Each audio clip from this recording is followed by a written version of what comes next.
Bonjour à tous, j'espère que vous et vos animaux allez bien. Donc aujourd'hui on se retrouve dans une vidéo qui est à mes yeux très importante et qui concerne tous les animaux domestiques. Donc il s'agit d'où adopter son animal, que ce soit un rongeur, un oiseau, un chat, un chien ou même des animaux de ferme comme une poule ou un mouton. Donc le premier endroit auquel on pense c'est l'animalerie, c'est ce qu'il y a vraiment de plus simple, de plus répandu, il y en a à peu près partout, il n'y a pas besoin d'appeler ou de consulter des annonces, il suffit de s'y rendre et choisir son animal.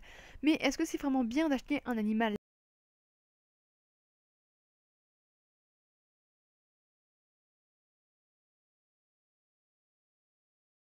Il ne faut pas perdre ça de vue, les animaux sont vendus comme des objets, on met un prix à leur vie. Un hamster, 10 euros, un cochon d'Inde, 15 euros, une perruche, 20 euros. Donc pour les prix, évidemment, c'est une moyenne, ça dépend de la race et des animaleries. Mais la question c'est, est-ce qu'on trouve ça normal de mettre un prix sur un être vivant?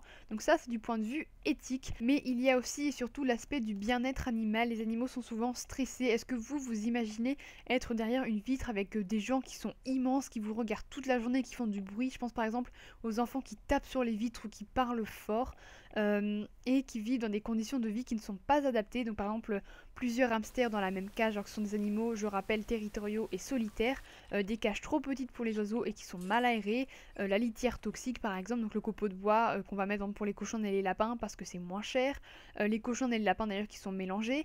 Si vous voulez savoir pourquoi ça c'est mauvais, je vous mets en barre d'infos le lien de la vidéo que j'ai faite dessus. Ensuite, il y a aussi être en pleine lumière et entouré de bruit pour les animaux qui sont nocturnes, donc ça nuit à leur sommeil et donc ça écourte leur durée de vie. Ils peuvent aussi être malades, donc par exemple la teigne, la gale et le coryza, c'est ce qu'il y a de plus répandu, ou blessés, ou gestants, parce qu'ils ne séparent pas les mâles des femelles. Ils peuvent aussi être consanguins, donc ça veut dire que leurs deux parents étaient de la même famille. Et aussi pour les lapins, ils peuvent ne pas être sevrés. Il y a encore plein d'autres trucs, ils peuvent aussi avoir des troubles psychologiques, enfin vraiment plein de problèmes. Donc je vois déjà de loin arriver les personnes qui vont me dire qu'ils ont acheté leur animal en animalerie, qu'ils étaient en parfaite santé, donc les animaleries c'est très bien. Alors évidemment que ce n'est pas le cas pour tous les animaux, évidemment qu'il y en a qui sont en bonne santé, mais on ne peut pas se baser sur un cas pour affirmer que les animaleries c'est génial. Moi par exemple sur 5 cochons d'Inde achetés en animalerie, j'en ai eu 3 avec des problèmes. Donc une qui avait la teigne, c'était Cannelle, un bébé surprise donc avec Crème et c'était Bounty, et Pistache avait la patte cassée à cause d'un autre cochon d'Inde. Donc voilà, 3 sur 5 c'est pas terrible. Et surtout il y a l'envers du décor, ce que l'on ne voit pas. Il faut savoir que les animaux invendus sont souvent tués après qu'ils n'aient pas été achetés quand ils ont été soldés.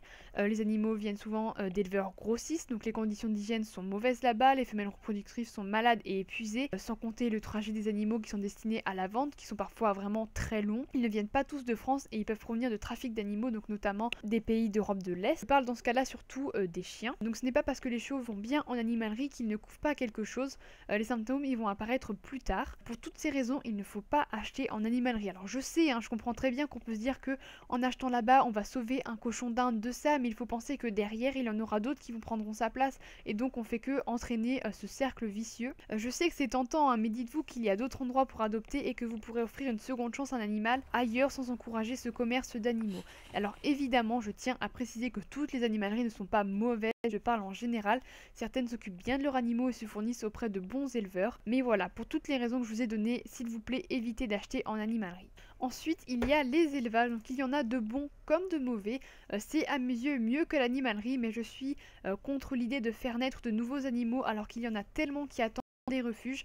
Mais bon, si vraiment vous avez des critères particuliers, que vous voulez un chien d'une race que vous ne trouvez pas en refuge et donc que vous vous tournez vers des éleveurs, il faut faire attention à plusieurs choses. Donc déjà que cet éleveur ne fasse pas beaucoup de portées par an avec la même chienne pour ne pas l'épuiser. Il faut vérifier la lignée du chien pour voir s'il n'y a pas de consanguinité. Allez voir l'éleveur sur place avant pour vous assurer que ces chiens vivent dans de bonnes conditions de vie et qu'ils sont en bonne santé, et aussi pour voir s'il vous pose des questions sur vous, pour voir s'il est curieux, s'il s'intéresse à la nouvelle famille, à la nouvelle maison qu'aura le chien qu'il va vous proposer, et qui vous conseille, donc pour être sûr qu'il soit soucieux de ses chiens et qu'il ne les vend pas à n'importe qui.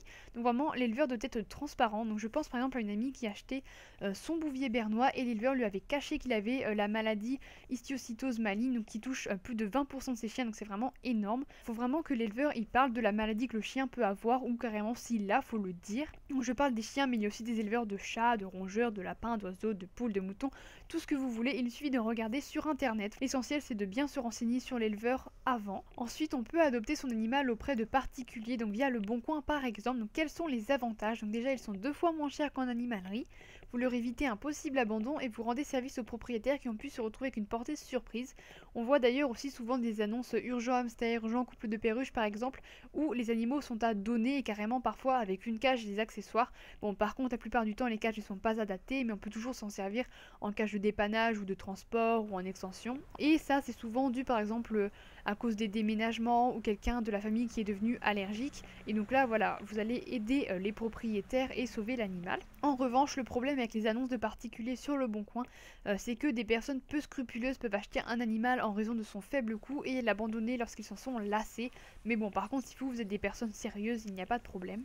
Mais pour moi, le meilleur endroit pour adopter son animal, là, c'est vraiment une adoption, c'est les associations et les refuges. Donc vraiment pour que ces dernières puissent continuer leurs actions, pour qu'ils puissent continuer de sauver et porter secours aux animaux, il faut absolument qu'il y ait des adoptants pour les soutenir et libérer des places pour d'autres animaux. L'animal a déjà été vacciné, stérilisé, testé et vermifugé si c'est un refuge ou une association sérieuse et on est sûr qu'il a reçu tous les soins nécessaires.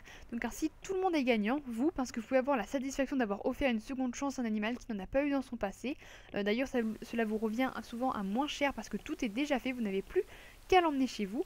Le refuge parce qu'il a une place de libéré et l'animal qui vous en sera éternellement reconnaissant. Donc je vous mettrai en barre d'infos des liens d'associations qui recueillent puis proposent à l'adoption des animaux. Plus en plus d'animaux sont malheureusement abandonnés chaque année, donc pour y faire face il faut absolument stériliser ces chats et ne pas faire reproduire ces animaux car il y en a déjà énormément qui attendent en refuge, donc il ne faut pas en rajouter en plus. J'espère qu'on le sera de plus en plus nombreux à se tourner vers eux. Pour les animaux de ferme, vous pouvez aussi les sauver de l'abattoir ou d'une vie horrible en batterie, donc je vous mettrai également des liens en barre d'infos, dont un où c'est pour être famille d'accueil, non pas en attente d'une adoption définitive, mais par précaution si jamais vous ne pouvez plus le garder afin qu'il retourne à la ferme après. Donc voilà, si vous avez une chose à retenir de cette vidéo, c'est que certes acheter en animalerie c'est ce qu'il y a de plus simple, mais est-ce que ça ne vaut pas la peine de chercher plus loin pour lutter contre les abandons? Est-ce si dur que ça de faire quelques recherches pour un animal qui nous accompagnera pendant plusieurs années? Réfléchissez bien, dans tous les cas, prendre un animal n'est pas quelque chose qui se fait à la légère, il faut avoir mûrement réfléchi et être sûr d'avoir le temps et l'argent pour s'en occuper. Donc je vous invite à regarder une vidéo que j'ai faite à ce sujet, le lien sera en barre d'infos. Donc voilà, cette vidéo est terminée, j'espère vraiment qu'elle vous aura plu et on se retrouve dans quelques jours pour une prochaine vidéo. À bientôt!